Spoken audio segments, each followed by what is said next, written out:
Alright everyone, it's time for Occult Literature, video number 352 on Paracelsus, his influence on chemistry and medicine. Now this is short, it's only a 31-page work, so this is a little booklet, quite dense. Link in the description to my edition of this work on Amazon. Second and third links are to my books, blogs. Now this will go under the herbal category, it is technically medical history a bit.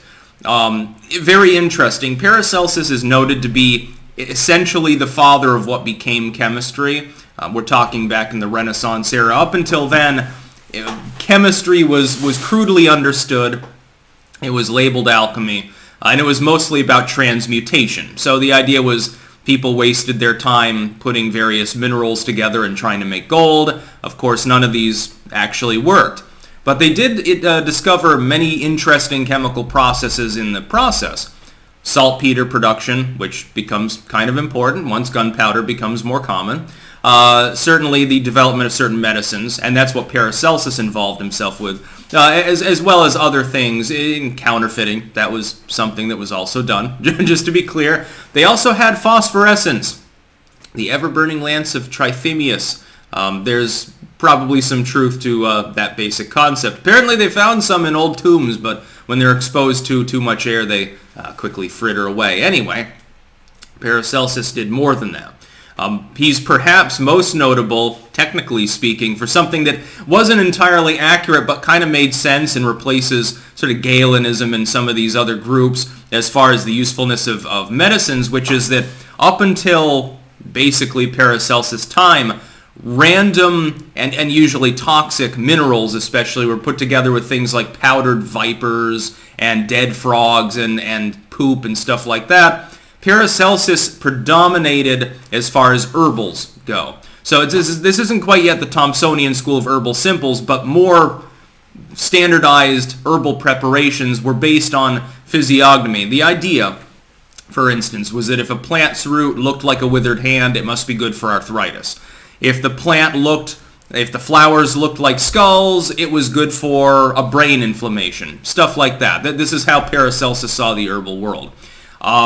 This isn't always accurate, but there were some species there that are medically active, could have had some help, and it's certainly less poisonous than drinking down mercury. So Paracelsus gets some credit as also being arguably the father of toxicology based on his beliefs, and also the old Homeric theory begins to be challenged in favor of a three-element theory. Again, neither of these are accurate. But up until the time of herbal simples and more standardized apothecarian preparations, Paracelsus is sort of the end-all be-all of herbal medicine. Chemistry in its modern form, as far as post-alchemy, gets transformed. He argued, and this is another major contribution because must have astonished people at the time. No. Alchemy is not about trying to make gold, it's about trying to make elixir, and Paracelsus actually believed that he had created elixir and bragged to people, hey, I actually have it. I've got this medicine that can preserve your life almost indefinitely. Now, of course, he died in his 40s. But that's because, and this is a part of this work too, as part of the criticism of his character, before it applauds him for all of his actual workings, it sort of rides him down. Paracelsus was a notable drunk. Extremely intoxicated most of the time. He gave lectures while intoxicated. He did surgery while intoxicated. This is probably why he had so many good ideas, because his mind was definitely wandering freely on a regular basis. Maybe he started hallucinating due to the DTs and he discovered some random herb that helped with his hangover. Who knows? He also was presumably an egotist. Now, I will challenge one premise in this work, which is that when you look at historical figures, especially from the pre-modern period, and you're getting secondary analysis about them, and it's critical, oftentimes you're getting it from a non-sympathetic source that is embellishing. You're getting hyperbole. This has been done about pretty much every great military leader, philosopher, and scientist for all of man's history.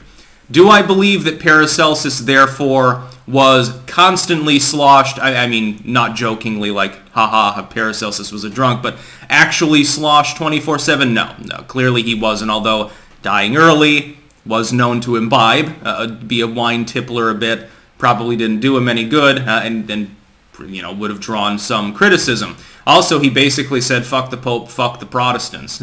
So He wasn't exactly in with the in crowd of organized proper religion at the time anywhere in the world.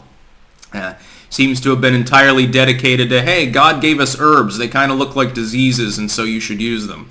It makes a lot more sense. I mean, think about someone who doesn't understand germ theory, the atomic theory and stuff like that in the sense we have it now, like the periodic table. Imagine someone in those times. It makes sense. That's far more wise and makes far more sense in the standardized sense, if you have that religious bent, certainly than, drinking a bunch of sulfur and antimony, although he continued to use these various things in his preparations. Herbals become, for the first time, more important.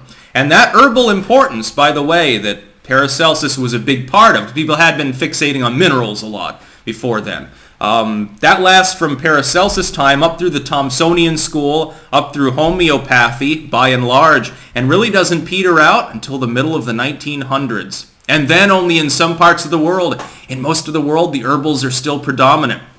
They're even used in standardized medicine.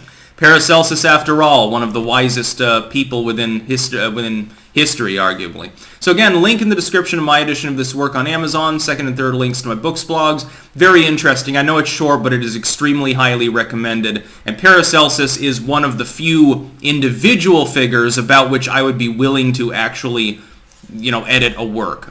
This is actually the second work specifically on the topic just of Paracelsus that I've released.